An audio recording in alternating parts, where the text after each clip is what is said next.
দীর্ঘদিন সিপিএম করতাম। এরপরে ইলেকশনের পরে গত 5 বছর বিজেপি সরকার আসলো। আসার পরে তারা অনেক বলছে তুমি আমাদের সঙ্গে বিজেপি করো। তো আমি কই না, দেখে আনি। তোমরা যখন বলছো সামনের ত্রিপুরা গঠন করবা, 5 বছর দেখছানি। 5 বছর দেখা দেখলাম কি 5 বছর পরে ওরা করলো। বিপ্লব দেব আছিল মুখ্যমন্ত্রী। আমরা বললাম আছিল মুখ্যমন্ত্রী বিপ্লব। কদিন পরে বলে মানিক সাহা। মানুষ ভোট দিয়াম মুখ্যমন্ত্রী বানাচ্ছে বিপ্লব দেবকে। ওরা দিল্লির থেকে তাদের আমরা এসে বা ওই ইয়াকে আরেকজনকে। তো আমি বললাম আমার মধ্যে পরে ওরা ওই বিপ্লব দেবের বউ তাই না 2-3টা উদ্বোধন করছে, বড় বড় সিপিএম এর অফিসগুলা। আরো কিছু সিপিএম এর অফিস ভাঙছে। তারা যদি সোনার ত্রিপুরা গঠন করে তাহলে সিপিএম এর অফিস কেন ভাঙবো? তারা মুখ্যমন্ত্রী কেন পাল্টাবে?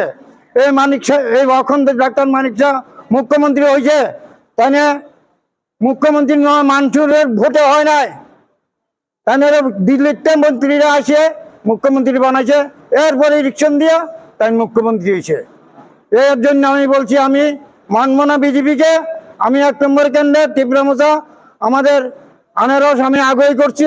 ইলেকশনের আগে সমীরা জানে, দিলীপ দায়েরা জানে, রবীন্দ্র দায়েরা জানে। আমি করছি, গুপ্তভাবে করছি, পোস্টার লাগাইছি, ঠিক হয়।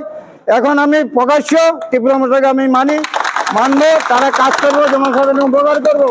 ওরাকে বিজেপিকে আমি মানি না। ওরা চাঁদা কালেকশন করে মানুষের থেকে ভোটে পাস করা 5,000, 10,000, 20,000। আমার থেকে নিচে 10,000 আমি প্রমাণ করবো। প্রমাণ দেবো আরো 20-25,000 টাকা করে নিচ্ছে। মানুষের পুকুরের মাছ মেরে গেছে। ওরা নম্বর করবে, ভিডিও মিছিল করবে। মানুষের পুকুরের মাছ কেন জোর করে নিয়ে মাইরা খাইবো? এটা প্রমাণ করবো। আসুক উপরের থেকে আরো মন্ত্রী, আরো মিনিস্টার, আমি প্রমাণ দিব।